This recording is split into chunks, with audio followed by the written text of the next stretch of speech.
If you didn't fly in at least business class, did you even travel? It may be worth it if you're rich, but for the rest of us, you're better off spending a fraction of the cost on something that will absolutely elevate your next travel experience. Today, we're talking about airport lounges.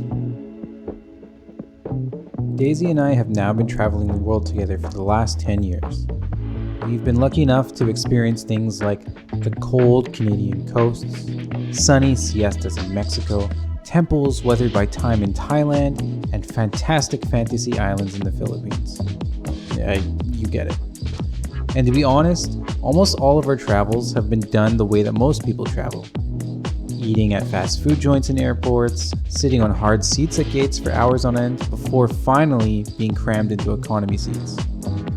However, once our little one came along, we had to make some changes to accommodate for someone a little less understanding. That's when we decided to take the plunge and become devout airport lounge goers. If you're like us, you had walked by the entrance to some of these dozens of times but never knew anything about them. What are they? Who are they for? Why hasn't anyone asked me to join? It's not like they have staff standing outside actively trying to lure you in. Hello? Jesus! Jesus! Jesus! Jesus! Haji! Jesus! It wasn't until we started learning about credit card and airline loyalty rewards programs that we started getting these questions answered. We learned that they're comfortable places to sit down and have some food or drink before or sometimes after your flight. They're for anyone who wants to pay to access them. And the reason why no one asks you to join them is because they don't need to. The people that know. And they don't want any more people taking up space and eating all the good foods from the buffet.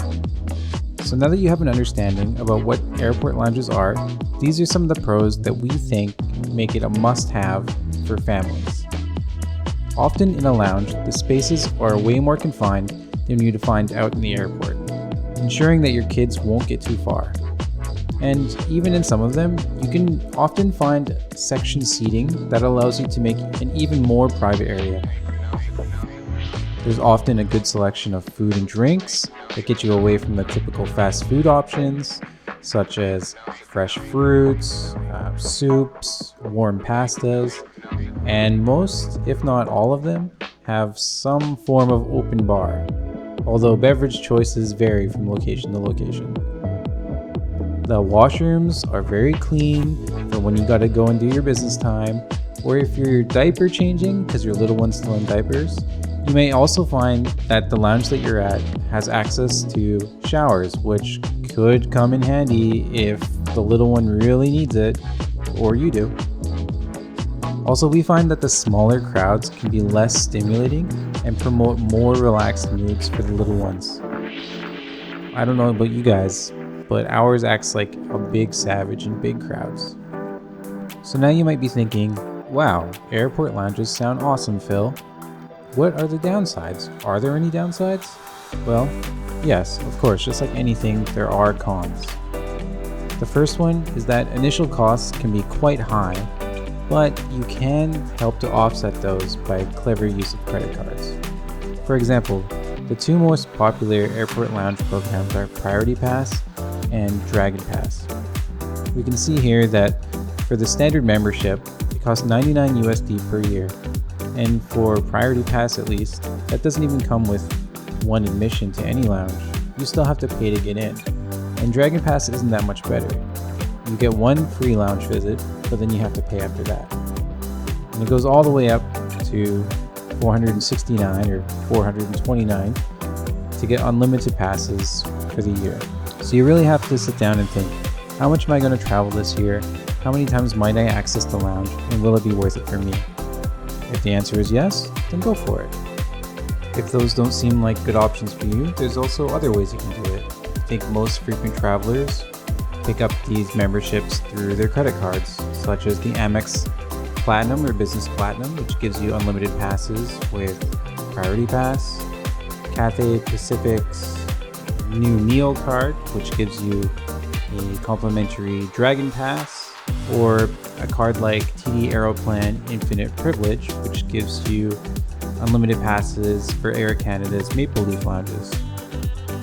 I won't go into any detail about these cards in this video because that's a big topic, but if you guys are interested, let me know down below and I can make something and deep dive into these.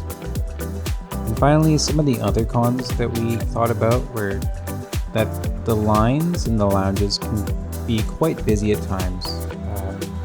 Recently when we were going through San Francisco, the Centurion Lounge line was so long. We didn't even bother getting in line to try and see what it's all about. We just skipped it completely. We also found that perhaps the lounge that you were hoping to get in might be on the opposite side of the airport from where your gate's going to be. So always make sure to check the airport map to find the nearest and most convenient lounge for you. And lastly, this one could be down to the person, but if your kid is on the loud end of things, you might be prone to more stares if you're in the lounge. There seems to be an air or maybe an environment inside of these lounges where people tend to be a little quieter and want to have a little bit more relaxation. So if your kid is prone to crying or just rampaging around, just be prepared that people might, side-eye you. But if that doesn't bother you, then more power to you. So whether you continue to get your lounge access through your business class tickets or find another way to get access like we do, I hope you enjoyed the video and will join us in the next one. Thanks for watching.